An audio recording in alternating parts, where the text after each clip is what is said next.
All right, everybody ready? Okay, ready. This is a presentation about magic, however you might spell it. I'm not giving any answers here today. I'm just hoping to incite some creative thinking on the subject. Let's consider magic as it relates to science, semantics, perception, and belief. I'll illustrate this using a story from the Magus by John Foles. Once upon a time there was a prince who believed in all things but three: islands, princesses, and God. His father, the king, told him that such things did not exist, as there were no islands, princesses in his father's domain, and no sign of God. The prince believed his father. But one day, as young princes in hero myths often do, the prince ran away from the palace. Finally, he came over to the adjacent land next to his father's kingdom. There in this land, he was astonished to see islands on every coast, and on these islands he saw strange and troubling creatures he dare not name. As he was searching for a boat, a man dressed in full robes approached him.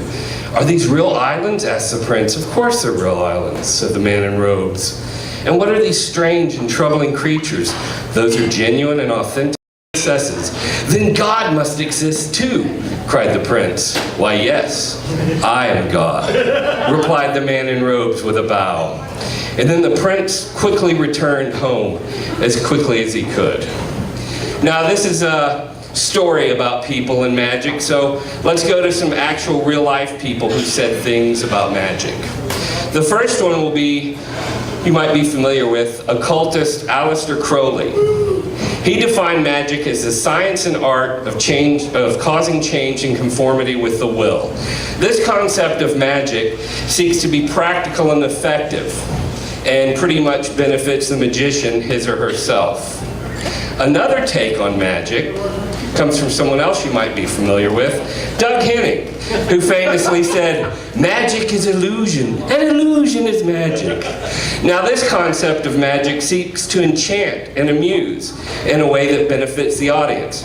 Now, I'm not proposing a dichotomy here, but both approaches suppose a reality which is malleable, which brings us to my first rule breaking with text, Philip K. Dick. Reality is that which, when you stop believing in it, doesn't go away. This is one of the most useful ideas or quotations that I've heard. So, as we return to our story, "So you are back," said the father, the king. "I have seen islands, princesses, and I have seen God," said the prince reproachfully. The king was unmoved. "Neither real princesses or islands or God exist, and you know it."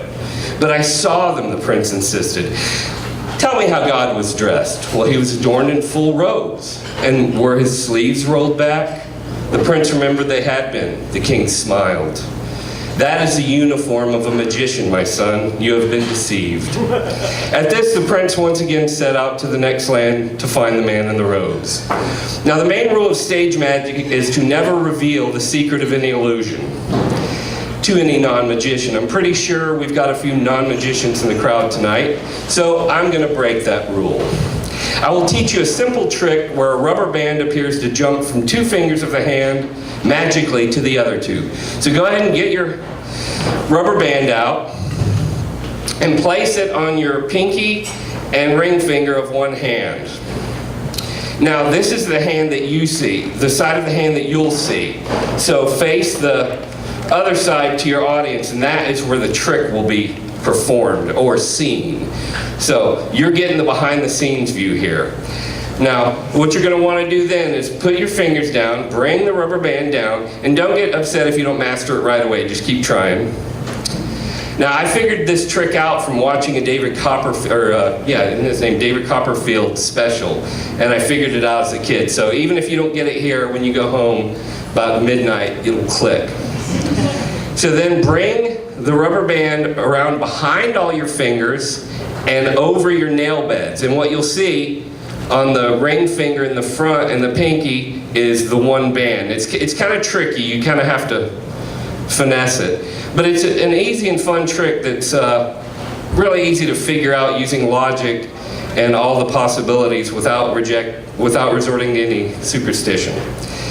So practice a little bit, and when you open your hand, it'll jump to the other fingers.